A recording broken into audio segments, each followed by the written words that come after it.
Eshima, votre magazine qui bat au rythme de l'actualité. Retrouvez la nouvelle édition. Exclusivité. 60 ans après l'indépendance, État de droit sous le leadership de Félix-Antoine Tshisekedi. Le 5e président de la RDC s'est jeté dans un combat sans merci pour l'instauration de l'État des droits. Contre vents et marées, Fachi Béton décide d'en finir avec une politique d'impunité. Félix-Antoine Tshisekedi, porte-étendard d'un avenir radieux pour la RDC, un plan quinquennal largement tourné vers l'amélioration de la situation globale des Congolais. La gratuité de l'enseignement de base, l'amélioration des relations diplomatiques, la sacralisation du Conseil des ministres, l'indépendance de la justice, le redressement de la RDC, focus Haut-Katanga. Le gouverneur Jacques Kiaboula construit les routes du Haut-Katanga pour relever le défi du social et du développement. Le but est d'inonder Lubumbashi et les autres centres urbains de produits agricoles tout en baissant leurs prix. D'un territoire à un autre, Jacques Kiaboula déploie énergie, volonté dans l'exercice de sa fonction. Découverte, nommé directeur général, Barnabé Mouakadi veut rendre la DGI plus performante. Dossier Eshima, l'église s'éloigne du milieu du village. Interview, porteur d'espoir dans la lutte contre Covid-19, grâce à l'Artemisia, le docteur Jérôme Mouniangui juge son expérience en RDC. Nation Covid-19. Le ministre de la Santé Eteni Longondo fait une mise au point sur la gestion de la prise en charge des malades. Loi des finances publiques 2020. Le VPM Jambo de Mayo atteint ses objectifs. Économie, jusqu'où ira les francs congolais? Culture, les tétélas, tradition et histoire. Retrouvez l'intégralité du magazine Eshima dans les kiosques. Eshima Magazine, un nouveau standard d'information. Média ya FCC PPRD. Alala qui se biso pongi ya mabe. Bob Kabamba. Pona ko défendre kaka PPRD na Kabila. Pona yeshema ya Kabila no pouvoir de la kini les sans effet. A développer mécanisme makasi. Tango moni Kabila alongwe pouvoir. Américain va faire pression na Kabila. Atika ko postuler. Bob Kabamba changer. Akaina la muka. Mission na endeni. Il n'y a pas moyen Félix a au pouvoir. Moto pesa carte. Yake. Matin Foyoul a donné la chance de gagner l'élection. Parce que derrière Matin Foyoul, il y a Moïse Katumbi qui contrôle Grand Katanga. Il y a Moïse et Jean-Pierre Memba qui contrôle le Grand Équateur. Il y a Matin Foyoul qui contrôle Kinshasa, Bandundu et Bas-Congo. Alors que Tshisekedi reste avec le petit centre, avec l'Est, c'est difficile que Tshisekedi a gagné. Pour moyen Tshisekedi a gagné pouvoir de la quitter à la veille des élections de 2018. Tango après si biso donné wana Américain balobi ndengo lobi wana tokomona esika wapi Mbemba ko sala campagne na Moïse ko sala campagne il a pas suffisant nde omona ki ba yebisi Kabila soki Jean-Pierre Mbemba komi na Congo aye ko battre campagne pour la Matin Foyoul yo ko zalate ba yebisi que soki Moïse bomona ki Moïse ndenga binaki na Kasumbalès asala boy atie mutu alobi na koti deja na Congo balobi te katsana makolo Moïse azongi ba service yo so wana bomona ki exercice o esalamaki parce que Bob Kabamba alobaki deja campagne ya mabe en faveur ya Matin Foyoul bomona ki Matin Foyoul asalaki campagne que na Beni na Butembo et na awa na Kinshasa na Katanga Matin Foyoul asala campagne te ezobote omona ki ke bachaki gaz a côté na mutu kalobi ke babumi ngai eva bazaiba azuye amemiye atie na tolo na ye aloba le mobile na ngai fonda wa eza problème te eza tour na yo tour ya meme esili bamba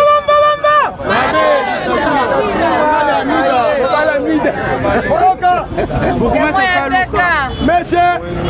Monsieur Kingo kumonza tali nakati ya mutu ka seki alobi ah nde théâtre ezalaka boye zoka nde Martin Fayulu azalaka moto ya théâtre babumi yo wapi il ne peut suivre alobi ke botika théâtre pouvoir eza Tshisekedi ndako gagné yango il ne peut suivre Martin Fayulu asala campagne na Kasai te asala campagne na Katanga te asala campagne partout te aliyabi ma président ndengini nde yango Bob Kabamba ye lisusu boyoka bato ya catholique baza na double G mais Siambongo apesi esika kaka tosalaki dialogue po baloba keke place basalaki dialogue intercongolais place pouvoir ya Tshisekedi eutaki nde esika wapi dialogue esusu ekoti akoma kuna zero. Ambassadeur Jean-Marc Chatigné ya Union Européenne a boudé manifestation alobi ke eza théâtre à mauvais goût. Jean-Marc Abound, le maître nageur alobi ke na kokende kuna te posala théâtre na bino ya jeunesse bis bato ya Lamuka bato ya FTC balobi te vaut mieux Tshisekedi que vous êtes malhonnête. Baboy kokende boyoka discours ya introduction bobo kama makomi koloba te oyo eza dialogue ya partage ya pouvoir te balobi ke meyo Belgique aza na 2 ans aza na gouvernement te boyebi yango te Belgique asali crise ya 2 ans sans gouvernement bauniversité ya Belgique wana ezalaki te mpo basala réflexion. Est-ce que eloko nazo senga boy? Est-ce que na Congo toza lisusu besoin na makambo ya élection? Attends ndoto. Il ne peut suivre. En tout cas, nazo sabino boye boy. Les Congolais ont besoin du développement et non les élections. Ça va être. Parce que Galamiki doit faire la marche pour soutenir le développement et non les élections. Papa, si c'est que tu as un mandat, nous allons saluer un côté pour comme makambo élection. Est-ce que développement Bandoki colonie il ne peut suivre. La lobby boy. Donc on peut satisfaire des recommandations de mission à base. Pour monter à la candidat député, il faut d'abord à la bilanga na circonscription. Oh, il y a postulé wana batobali ya biloko ya bilanga wana.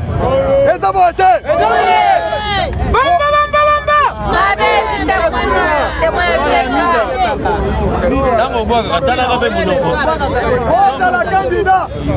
Pose à la candidat de la République. Il fallait oser la affaire Moumouné. Toboy distraction ya makambo politique. Ba Congolais bazoku fanzala. Bino bolingi kaka élection. Élection seni. Tango Kabila alexaki des ans. Bino bozalaki wapi? Il ne peut suivre. Viva. Na minute autotolo na bino. Misale bandi kuna na ying. Na ba Congo ya ba Allemand. Kuna société ya gaz. Na hydrocarbures. E bandi kuna na est. Na ba Congo. Misale bandi déjà. Basangani na ba Espagne. Les Espagnols. Na ba Chinois. Basangani pour le conseil la Yinga 3 et dans la centrale hydraulique du monde. Il ne peut suivre.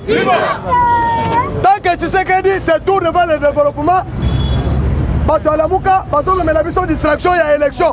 Est-ce que Bino Bondimi en gros? Bandoki. La lobby boy. L'IDPS a sali 37 ans d'élite.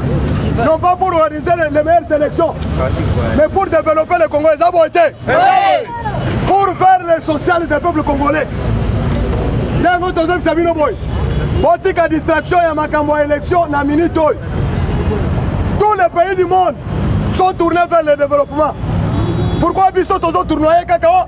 parce que Martin Fayulu en équité, il faut Congo Mobimba et Koufa va organiser une élection anticipée pour les Congo. Il ne peut suivre.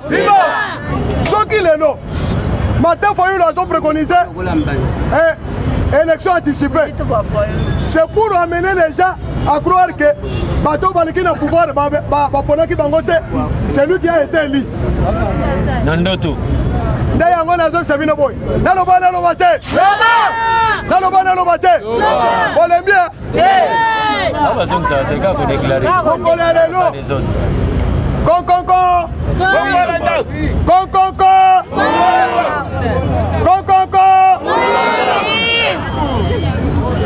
Mike. Et pas for you.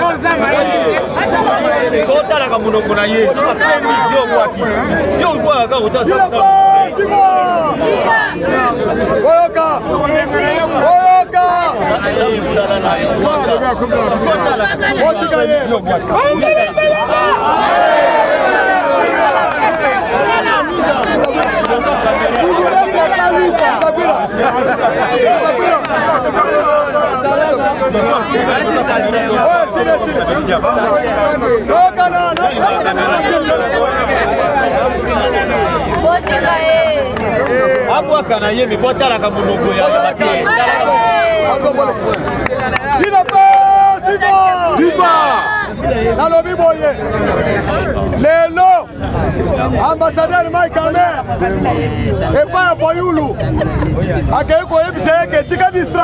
distraction. Awa, nous sommes sur la voie de développement et non la voie de réforme électorale. L'Amérique a déjà investi beaucoup au Congo et il est en train d'investir de plus. Nous avons appelé tous les pays du monde pour venir investir au Congo. Nous n'avons pas besoin des individus, mais nous avons besoin des institutions. Ils ont voté. Oui.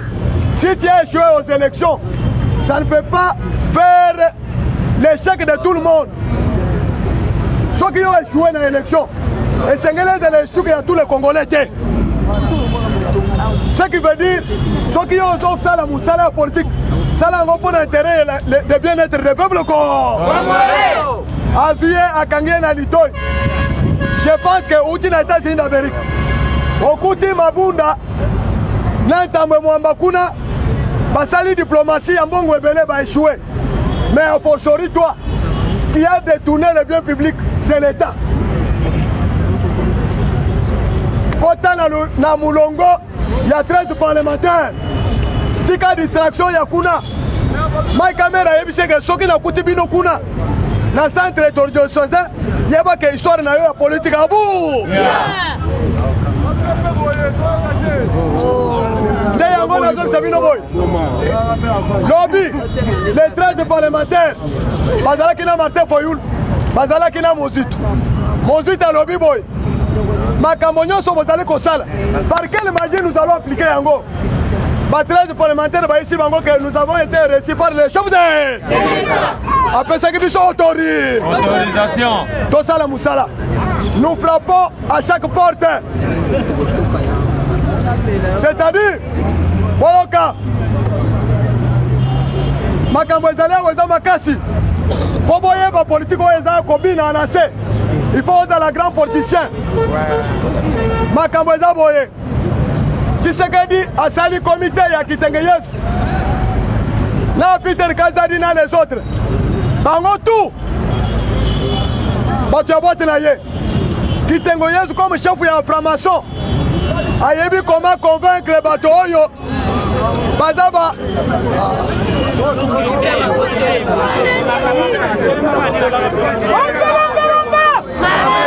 Il n'a pas suivant. On répond d'attendre qu'on réponde de tête. On répond de tête. Il n'a pas suivant. Dans le lobby boyer. Chef de l'État lobby que binôme parlementaire. Ndanga lobby que FCC boyi. Moi je veux consulter FCC moi-même. Bango basala musala bango. C'est pourquoi moni bazoko ta bureau nyonso balobi ke ndenge basilisi lelo lobi na Martin Fayulu bazoko ende Lubumbashi kokutana na Moïse Katumbi. Le problème c'est quoi?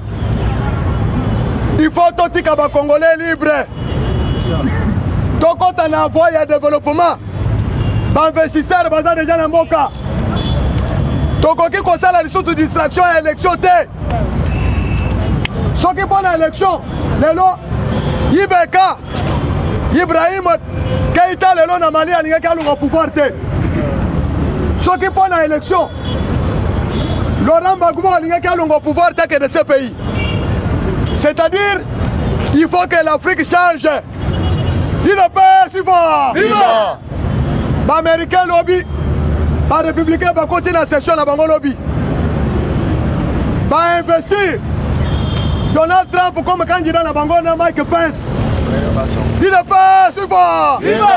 Ba lobby boye ba républicain ba lobby que on ne change pas l'équipe qui gagne. Ba lobby équipe ya Donald Trump et puis c'est une opportunité belle en Afrique. Tobanda koluka place à côté à base militaire pour la kobundisa le terrorisme dans le monde. Tozala qui n'a sikate. Tobanda koluka matière première et sika zala kite. Comme nous avons un partenaire privilégié, la RDC a perçu son opportunité par le management et à Donald Trump. Il faut reconduire Donald Trump dans le pouvoir. Il ne peut suivre. C'est pourquoi mon aki Tshisekedi, le fils, Tango, le sénateur Balobi qui a démantelé le système de Kabila, il y a Moïse, Tshisekedi a salué qui a dit que je prends acte de votre demande, je vais l'appliquer 100%. Il ne peut suivre. Mais les terroristes au Congo, dans les institutions, Basali Moutoumakasi, Basali déclaration. Ce qui a très fâché les États-Unis d'Amérique. Kalamingite, beaucoup de réaction aux États-Unis d'Amérique. Parce que Makas, appareil au Ekiti Lobby, et ça démonstration de force. Pour le Kolakissa, Bato Yobaza Simakabila que nous sommes plus forts que d'autres puissances du monde. Il n'a pas suffisant. Bandeko. Satellite Kwei et outil du colo et touché ma belle sans casse et le Kili Bango et quoi ya boye ata vers ce que quoi sango à 1 mètre zoku mais appareil wana na panneau solaire le colo et quoi il sent que ça le dégâts il y a un problème. Il n'est pas suffisant. Il y a des gouverneurs ici à Kinshasa. Gouverneur ya Lualaba na gouverneur ya Okatanga babengisi bango d'urgence epa Ilungamba ayebisi bango boy kobanda lelo oyebisa entreprise nyonso oyo exploiter minerai na baprovince na bino. Pas question chef de l'état lobi pas question ya kozwa bapuisher badeshe ya minerai kuexporte yango libanda esengeli tolibere importation exportation ya matériel ya construction na kozwa énergie kosala barrage esika nyonso esika bozali besoin ya kosala barrage mpona kozwa énergie mpona kotransforme baminerai produit fini awa na Congo. Il ne peut s'y faire. Pas question encore. Bah, déchets ya cobalt, ya zinc, ya or, pas sortant au kuna. Il faut pas transformer au poteau dans la nappe. Mais d'œuvre awa na Congo. Valeur ajoutée awa. Et ça c'est côté. On va te la fâcher ma boko.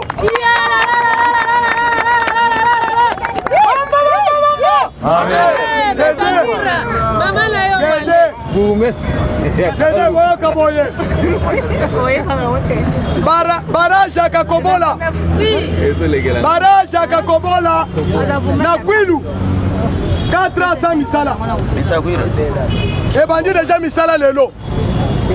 démarrage à misala bandi.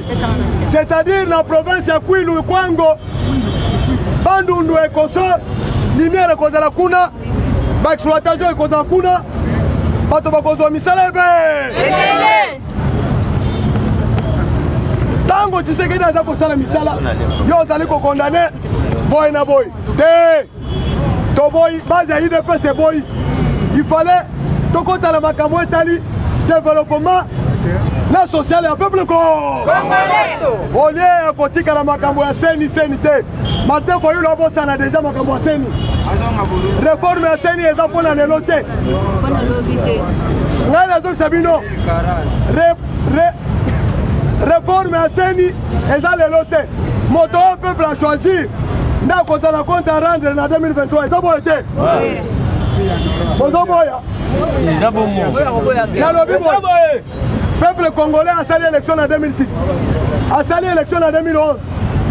Est-ce que qu'est-ce qui a changé? Rien. Est-ce que les investisseurs vont pour l'élection? Rien.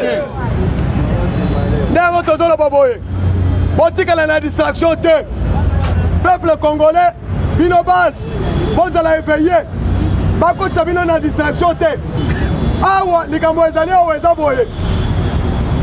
Là, ils ont boyé. Ils ont démantelé le système de Joseph Foucault. Tozo sala yango na ba Américain na ce pays na peuple congolais motika bazaba combattant batozaki na bango jour ya bibembe bomonaki ba symbole na bango wana motika eza problème te eza boye peuple congolais ta ekoki to développer Congo. Ba investisseurs, ba allemand ba sali déclaration lelo. Ba lobby boy, ils sont satisfaits. Ya kozwa ba opportunité. Ba expert tango ba kaina ba Congo na Mwanda. Ba kuti opportunité belé.